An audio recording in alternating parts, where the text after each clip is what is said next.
Vishwavani TV special ವಿಶೇಷ ಕಾರ್ಯಕ್ರಮಕ್ಕೆ ತಮ್ಮೆಲ್ಲರಿಗೂ ಆತ್ಮೀಯವಾದ ಸ್ವಾಗತ. ನಾನು ಸ್ವಾತಿ ಕೃಷ್ಣ. ಮಾಟ ಮಂತ್ರ, ವಶೀಕರಣ, ಬಾನಾಮತಿ ಇವೆಲ್ಲದರ ಬಗ್ಗೆ ನೀವು ಕೇಳಿರ್ತೀರಾ. ಇವು ರಾಶಿಫಲಗಳ ಮೇಲೆ ಯಾವ ರೀತಿ ಪರಿಣಾಮ ಬೀರುತ್ತೆ, ಯಾವ ರಾಶಿಯವರಿಗೆ ಇದು ಪರಿಣಾಮ ಬೀರೋದಿಲ್ಲ, ಇದು ಯಾವಾಗ ವಿನಾಶವಾಗಿ ಕಾಡುತ್ತೆ, ಇವೆಲ್ಲದರ ಬಗ್ಗೆ ಮಾಹಿತಿಯನ್ನ ಇವತ್ತಿನ ಸಂಚಿಕೆಯಲ್ಲಿ ತಿಳ್ಕೊಳ್ಳೋಣ. ಇದ್ರ ಬಗ್ಗೆ ಮಾಹಿತಿನ ನೀಡಲಿಕ್ಕೆ ಇವತ್ತು ನಮ್ಮ ಜೊತೆ ಭಾರತೀಯ ಜ್ಯೋತಿಷ್ಯ ವಿಜ್ಞಾನ ಸಂಶೋಧಕರಾಗಿರುವಂತಹ ಮಹಾಬಲಮೂರ್ತಿ ಕೋಡ್ಲಕೆರೆ ಅವರಿದ್ದಾರೆ. ಬನ್ನಿ ಅವರಿಗೆ ಕಾರ್ಯಕ್ರಮಕ್ಕೆ ಸ್ವಾಗತಿಸ್ತಾ ಕಾರ್ಯಕ್ರಮನ ಶುರು ಮಾಡೋಣ. ಈಗ ಕೊನೆಯ ರಾಶಿ ಮೀನರಾಶಿ. ಮೀನರಾಶಿ ಬಗ್ಗೆ ಮಾತಾಡ್ತಾನೆ. ಇಲ್ಲಿ ಎರಡು ಪ್ರಶ್ನೆನ ನಿಮಗೆ ಕೇಳ್ತೇನೆ. ಒಂದು ಬಾನಾಮತಿ. ಈಗ ನಮ್ಗೆ ಮಾಟ ಮಂತ್ರ, ವಶೀಕರಣ ಎಲ್ಲ ಗೊತ್ತಾಯ್ತು.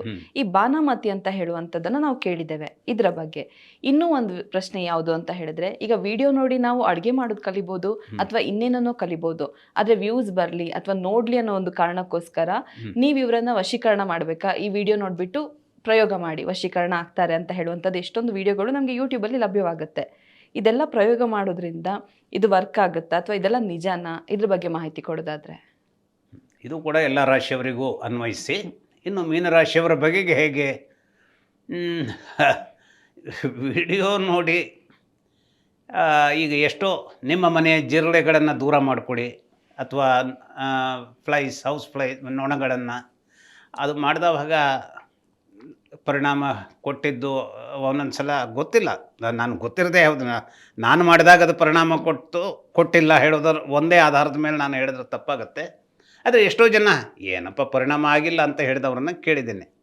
ಆದರೆ ಅದು ಯಾವುದೋ ಒಂದು ಪ್ರಮಾಣದಲ್ಲಿ ಕೂಡ್ಕೊಂಡಾಗ ಅವರ ಮನೆಯಲ್ಲಿ ಯಾರು ಆ ವಿಡಿಯೋವನ್ನು ಇದು ಮಾಡಿದಾರೋ ಅಲ್ಲೂ ಕೊಟ್ಟಿರ್ಬೋದು. ನಾನು ಅದನ್ನು I am not blaming them. ಹಾಗೆಯೇ ಈ ವಶೀಕರಣ, ಬಾನಾಮತಿ ಹೇಳುವಂತಹ ವಿಚಾರಗಳನ್ನೆಲ್ಲ ಹೇಳಿದ್ರಿ. ಹಾಗಾಗಿ ವಶೀಕರಣ ಹೇಳುವಂಥದ್ದು, ಬಾನಾಮತಿ ಹೇಳುವಂಥದ್ದು, ಇನ್ನೂ ಅದರ ಬಗೆಗಾಗಿನ ಒಂದಿಷ್ಟು ಉದಾಹರಣೆಗಳನ್ನು ಅದನ್ನು ನಾವು ಸ್ಟಡಿ ಮಾಡಬೇಕಾಗಿದೆ. ವಶೀಕರಣ ಹೇಳುವಂಥದ್ದು ನಿಜಕ್ಕೂ ಸಾಧ್ಯವಾಗುತ್ತಾ, ಅಥವಾ ಬಾನಾಮತಿ ಅನ್ನುವಂಥದ್ದು ಇಡೀ ಊರೇ ಅದನ್ನು ಆ ಕಷ್ಟವನ್ನು ಎದುರಿಸ್ತಾ ಇರುತ್ತೆ. ಇದು ಬಾನಾಮತಿ ಹೇಳುವ ಊರಿನಲ್ಲಿ ನಡೆದಂತಹ ಕೆಲವು ವಿಚಿತ್ರವಾದಂತಹ ತಲ್ಲಣಗಳನ್ನು ಹುಟ್ಟಿಸುವಂಥ ಘಟನೆಗಳು ಎಲ್ಲೋ ಇದ್ದಕ್ಕಿದ್ದಲ್ಲಿ ಬೆಂಕಿ ಎದ್ದು ಬಿಡುತ್ತೆ, ಎಲ್ಲೋ ಇದ್ದಕ್ಕಿದ್ದಲ್ಲೇ ಒಬ್ಬರ ಮನೆಯಲ್ಲಿ ಅನೇಕ ದಾರುಣ ಸ್ಥಿತಿಗತಿಗಳು ನಡೆದು ಬಿಡ್ತವೆ. ಕೇರಿಯೇ ಅನೇಕ ಸಲ ಮನಃಶಾಸ್ತ್ರಜ್ಞರು ಹೇಳ್ತಾರೆ, ಈ ಬಾನಾಮತಿ ಹೇಳುವಂಥದ್ದು ಇದು ಒಂದು ರೀತಿಯಲ್ಲಿ ಇದು ಮನಸ್ಸುಗಳು, ದುರ್ಬಲವಾದಂಥ ಮನಸ್ಸುಗಳು ಆ ಒಂದು ವಿಚಾರಕ್ಕೆ ಅವು ಏನು ಮಾಡಿಬಿಡ್ತವೆ, ಕೂಡಿಸ್ಕೊಂಡು ಬಿಡ್ತವೆ. ಅವನಿಗೆ ತೊಂದರೆ ಆಯಿತು ಅಂತಾದರೆ, ಈಗ ನಾವು ಕೊರೋನಾದ ದಿನಗಳಲ್ಲೂ ಅದನ್ನು ಕೇಳಿದ್ದೇವೆ. ಕೊರೋನಾದ ದಿನದಲ್ಲಿ ಅವನಿಗೆ ಒಬ್ಬನಿಗೆ ಕೊರೋನಾ ಪಕ್ಕದ ಮನೆಯವನಿಗೆ ಬಂತು ಅಂತಾದರೆ ಈ ಒಂದು ನಮಗೆ ಕೊಟ್ಟಂಥ ಎಚ್ಚರಿಕೆಯ ವಿಚಾರದಲ್ಲಿ ಎಲ್ಲ ರೀತಿಯಲ್ಲಿ ಜಾಗ್ರತೆ ಇದ್ದರೂ ಕೂಡ ನಮ್ಮ ಮನಸ್ಸೇ ಒಂದು ರೀತಿಯಲ್ಲಿ ಆ ಒಂದು ಇದಕ್ಕೆ ಏನೋದಕ್ಕೆ ನಾವು ಅವನ ಹತ್ತಿರದ ಸಂಪರ್ಕ ಬರದೇ ಹೋದರೂ ಕೂಡ ಕೊರೋನಾವನ್ನು ಅವನಿಗಿಂತ ಜಾಸ್ತಿಯಾಗಿ ಅನುಭವಿಸಿ ತೀರ್ಕೊಂಡಂಥವರು ಇದ್ದಾರೆ. ಅವನು ಬದುಕಿರ್ತಾನೆ, ಇವರು ತೀರ್ಕೊಳ್ತಾರೆ.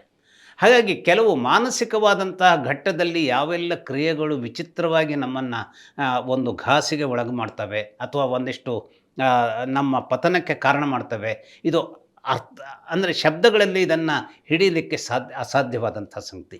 ಯಾಕೆಂದರೆ ಈ ಮನಸ್ಸು ಹೇಳುವಂಥದ್ದು ಬಹಳ ಸೂಕ್ಷ್ಮವಾದದ್ದು. ಈಗ ನಾವು ಪ್ರಹ್ಲಾದ ಮತ್ತು ಹಿರಣ್ಯಕಶಿಪುವಿನ ವಿಚಾರವನ್ನು ಎತ್ತುಕೊಂಡಾಗ, ಪ್ರಹ್ಲಾದ ನಂಬುತ್ತಾನೆ ಯಾರನ್ನ? ವಿಷ್ಣುವನ್ನು. ಆದರೆ ಹಿರಣ್ಯಕಶಿಪು ಆ ವಿಷ್ಣು ಬಂದರೆ ಅವನನ್ನು ನಾನು ಮುಗಿಸ್ತೇನೆ ಅಂತ ಹೇಳುವಂಥದ್ರಲ್ಲಿ ಇರ್ತಾನೆ. ಕೊನೆಗೆ ಏನಾಗ್ಬಿಡುತ್ತೆ ಅಂತಂದರೆ, ಎಲ್ಲಿ ನೋಡಿದರೂ ಪ್ರಹ್ಲಾದನಿಗೆ ವಿಷ್ಣುವೇ ಕಾಣಿಸ್ತಾನೆ, ಆದರೆ ಕಶ್ಯಪುವಿಗೆ ವಿಷ್ಣುವೇ ಕಾಣಿಸೋದಿಲ್ಲ. ಮಗನನ್ನೇ ಆಮೇಲೆ ಅವನು ಏನು ಮಾಡ್ತಾನೆ, ನನಗೆ ತೋರಿಸೋವನನ್ನು ಅಂತ ಹೇಳ್ತಾನೆ. ಆ ನನಗೆ ತೋರಿಸು ಅಂತ ಹೇಳಿದಾಗ ಅವನು ಎಲ್ಲಿದ್ದಾನೆ ಕೇಳಿದ್ರೆ ಅವನು ಎಲ್ಲ ಕಡೆಗೂ ಇದ್ದಾನೆ, ಇಲ್ಲಿದ್ದ ಯಾವುದೋ ಒಂದು ಕಂಬವನ್ನು ನೋಡಿದಾಗ ಒಂದು ಆಕೃತಿ ಒಂದು ಬರುತ್ತೆ.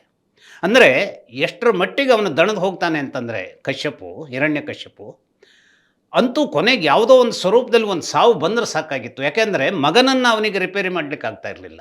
ಆ ಮಗ ಪ್ರತಿ ಕ್ಷಣಕ್ಕೂ ವಿಷ್ಣುವೇ ಈ ಒಂದು ಜಗತ್ತಿನ ಅತ್ಯಂತ ದೊಡ್ಡ ಶಕ್ತಿ. ಸ್ವತಃ ಮಗನೇ ಆ ಒಂದು ಅಪಸ್ವರವನ್ನು ಇವನಲ್ಲಿ ತುಂಬ್ತಾ ಇರುವಾಗ ಏನಾಯಿತು, ನನಗೆ ಸಾವು ಬಂದರೂ ಅಡ್ಡಿಲ್ಲ, ಆ ಸಾವನ್ನು ನೋಡಿಬಿಡ್ತೇನೆ ಅನ್ನುವಂಥ ಕೊನೆಯ ಒಂದು ಇಚ್ಛೆ ಅವನಿಗೆ ಬಂದುಬಿಡುತ್ತೆ. ಹಾಗೆ ಮನುಷ್ಯನಿಗೂ ಕೂಡ ಎಷ್ಟೋ ಒಂದಿಷ್ಟು ತಾಕಲಾಟಗಳ ಸಂದರ್ಭದಲ್ಲಿ ಒಂದಿಷ್ಟು ಸಾಕೇನೋ ಇನ್ನು ಇನ್ನು ಇದನ್ನು ಮುಗಿಸ್ಬೇಡ ಅನ್ನುವಂತಹ ಒಂದು ದುರ್ಭರವಾದಂಥ ಸ್ಥಿತಿ ಇದು. ಹಾಗಾದರೆ ಗ್ರಹಗಳಿಂದಲೇ ನಿರ್ಮಾಣ ಆಗುತ್ತೆ.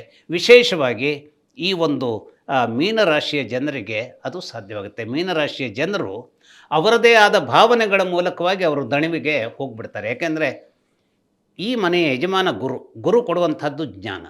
ಈ ಜ್ಞಾನದ ಸಂದರ್ಭ ಕೆಲವು ವಿಚಿತ್ರವಾದ ಸಂಯೋಜನೆಯನ್ನು ಜಾತಕ ಹೊಂದಿಕೊಂಡಿದ್ದಿದ್ರೆ ಜ್ಞಾನವೇ ನಮಗೇನಾಗುತ್ತೆ, ನಮ್ಮ ವಿರೋಧಿ ಆಗುತ್ತೆ ಅದು. ಈಗ ನನಗೆ ಒಂದು ಡಯಾಬಿಟಿಸ್ ಇದೆ. ಡಯಾಬಿಟಿಸ್ ಇದ್ದರೆ ನಾನು ಜಿಲೇಬಿಯನ್ನು ಊಟಕ್ಕೆ ಬಡಿಸಿದಾಗ ಜಿಲೇಬಿಯ ರೀತಿಯಲ್ಲಿ ಅದನ್ನು ನೋಡೋದಿಲ್ಲ. ಇದರೊಳಗೆ ಸಕ್ಕರೆ ಇದೆ. ನನಗೆ ಕೊಲೆಸ್ಟ್ರಾಲ್ ಇದ್ದರೆ ಯಾವುದೋ ಒಂದು ಇದನ್ನು ಬಂದಾಗ ಅದನ್ನು ಒಂದು ಟೇಸ್ಟಿಯಾದ ಒಂದು ಬೋಂಡವನ್ನಾಗಿ ನಾನು ಇದರೊಳಗೆ ಎಣ್ಣೆ ಇದೆ. ಅಂದರೆ ನಮ್ಮ ಜ್ಞಾನವೇ ಏನು ಮಾಡುತ್ತೆ, ನಮ್ಮ ಆಹಾರವನ್ನು ಅದು ನಮಗೇನು ಮಾಡುತ್ತೆ, ತಡೆಯುತ್ತೆ.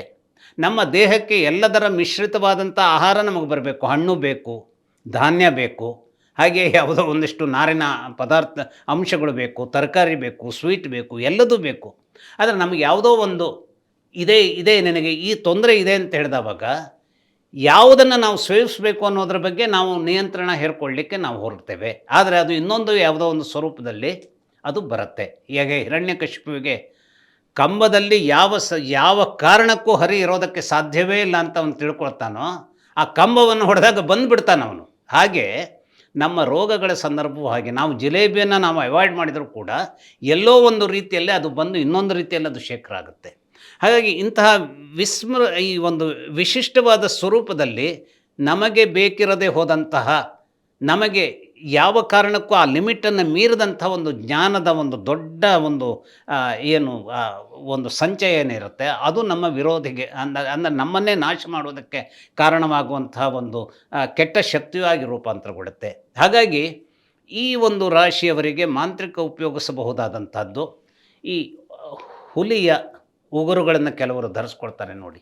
ಇವು ಹುಲಿಯ ಉಗುರುಗಳನ್ನು ಧರಿಸ್ಕೊಳ್ಳುವಂಥದ್ದು ಅನೇಕರಿಗೆ ಹುಲಿಯ ಉಗುರನ್ನು ಧರಿಸಿಕೊಳ್ಳುವುದರ ಮೂಲಕವಾಗಿ ತಮ್ಮ ಜೀವನದ ಅನೇಕ ರೀತಿಯ ಸಮೃದ್ಧಿಯನ್ನು ಕಾಣೋದಕ್ಕೂ ಕೂಡ ಅವರು ಮುಂದಾಗ್ತಾರೆ. ಆದರೆ ಅನೇಕರಿಗೆ ಈ ಹುಲಿಯ ಉಗುರೇ ಅವರ ನಾಶಕ್ಕೆ ಬೇಕಾದಂಥ ವಿಚಾರವನ್ನು ಕೊಡುತ್ತೆ ಅಂತ ಈ ಒಂದು ವಾಮಾಚಾರದ ಮತ್ತು ಈ ಒಂದು ಮಾಟ ಮಂತ್ರಗಳ ವಿಚಾರದಲ್ಲಿ ಏನು ಪಾಠಗಳಿವೆ ಅದು ಹೇಳುವಂಥದ್ದು. ಹಾಗಾಗಿ ಈ ಹುಲಿಯ ಉಗುರಿನ ಉಪಯೋಗದ ಮೂಲಕವಾಗಿ ಈ ಮೀನರಾಶಿಯವರಿಗೆ ತೊಂದರೆಗಳನ್ನು ಮಾಡುವಂಥ ವಿಚಾರವನ್ನು ಮಾಂತ್ರಿಕ ವಿಶೇಷವಾಗಿ ಮಾಡ್ತಾನೆ. ಹಾಗಾದರೆ ಇವರಿಗೆ ಇವರ ಜ್ಞಾನದ ಹಸಿವೇ ಇವರನ್ನು ನಾಶ ಮಾಡುವಂಥ ವಿಚಾರವೂ ಆಗುತ್ತೆ. ಹಾಗಾದರೆ ಆ ಜ್ಞಾನದ ವಿಚಾರವೇ ನಾಶವನ್ನಾಗಿ ಮಾಡುವಂತಹ ಸಂಯೋಜನೆಗಳು ಎಲ್ಲಿ ಬರುತ್ತೆ? ಹಾಗಾದರೆ ವಿಶೇಷವಾಗಿ ಇವರಿಗೆ ಒದಗಿ ಬರುವಂಥದ್ದು ಶುಕ್ರನ ಸಂದರ್ಭ. ಶುಕ್ರ ಆ ಜಾತಕದಲ್ಲಿ ಕೆಟ್ಟದ್ದಾಗಿದ್ದಾನೆ ಅಂತಂದರೆ, ಯಾಕೆಂದರೆ ಗುರು ನಮ್ಮ ಕಥೆಗಳ ಮೂಲಕವಾಗಿ ಅವನು ದೇವತೆಗಳ ಒಬ್ಬ ಮಾಸ್ಟರ್. ದೇವತೆಗಳಿಗೆ ಶಿಕ್ಷಣವನ್ನು ಕೊಡುವಂಥವನು ಯಾರು? ಗುರು. ಅವನನ್ನೇ ಬೃಹಸ್ಪತಿ ಅಂತಲೂ ಕರೀತಾರೆ. ಹಾಗೆ ರಾಕ್ಷಸರಿಗೆ ಒಂದು ಶಿಕ್ಷಣವನ್ನು ಕೊಡುವಂಥವನು ಅಥವಾ ಅವರ ಆಚಾರ ವಿಚಾರಗಳನ್ನು ನಿಯಂತ್ರಿಸುವವನು ಅವನು ಶುಕ್ರ. ಹಾಗಾಗಿ ಈ ಶುಕ್ರ, ವೃಷಭ ರಾಶಿಯ ಬಗ್ಗೆ ಹೇಳಿದೆ. ವೃಷಭ ರಾಶಿಯವರು ವಿಲಾಸಿಗಳಾಗಿರಬಹುದಾದಕ್ಕೆ ಚಾನ್ಸ್ ಇರುತ್ತೆ. ಎಲ್ಲ ವೃಷಭ ರಾಶಿಯವರು ಹಾಗೆ ಅಂತಲ್ಲ. ಹಾಗಾಗಿ ಆ ವಿಲಾಸ ಅನ್ನುವಂಥದ್ದೇನು, ನಾವು ರಾಕ್ಷಸೀಯ ಶಕ್ತಿಗಳನ್ನು ಹೊಂದಿದಾಗ ಅನೇಕ ರಾಕ್ಷಸರು ಆ ವಿಲಾಸಿಯ ಅಂದರೆ ಮದ್ಯಪಾನವನ್ನು ಮಾಡುವಂಥದ್ದು, ಇನ್ನೇನೋ ಮಾಡಬಾರ್ದ ಕೆಲಸವನ್ನು ಮಾಡುವಂಥದ್ದು, ಇಂಥದ್ದು. ಅದರ ಅರ್ಥ ವೃಷಭ ರಾಶಿಯವರೆಲ್ಲ ಹಾಗೆ ಮಾಡ್ತಾರೆ ಅಂತಲ್ಲ. ನಾನು ಒಂದು ಉದಾಹರಣೆಗೆ ಹೇಳ್ತಾ ಇದ್ದಿದ್ದು.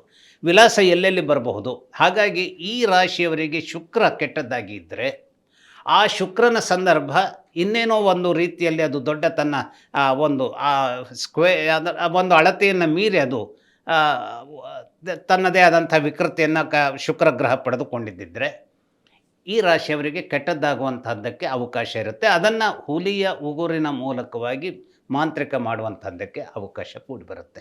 ಈಗ ಹಾಗಾಗಿ ನೀವು ಕೇಳಿದಂಥ ಒಂದು ಮೀನರಾಶಿಯವರಿಗೆ ಅದು ಮಾಟ ಮಂತ್ರಗಳ ಪ್ರಯೋಗ ಹೇಗಾಗುತ್ತೆ ಹೇಳುವಂಥದ್ದು ಒಂದು.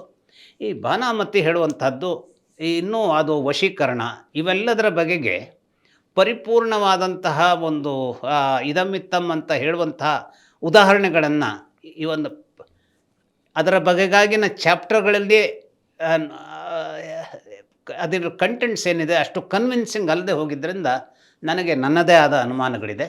ಆದರೆ ಆ ಒಂದು ವಶೀಕರಣಕ್ಕೆ ಒಳಗಾದಂಥ ವ್ಯಕ್ತಿಗಳು ಮುಂದೆ ಭವಿಷ್ಯದಲ್ಲಿ ಸಿಗುವಂಥದ್ದು ಚಾನ್ಸ್ ಇದ್ದರೆ ಅದನ್ನು ಅವರಿಂದ ಹೇಗೆ ಅನ್ನುವಂಥದ್ದನ್ನು ಹೇಗೆ ನೀನು ಸಿಲುಕು ಹಾಕ್ಕೊಳ್ಪಟ್ಟೆ ಹೇಳುವಂತಹದ್ದನ್ನು ತಿಳಿದುಕೊಳ್ಳುವಂಥ ಕುತೂಹಲ ನಿಮ್ಮ ಹಾಗೆ ನನಗೂ ಕೂಡ ಇದೆ.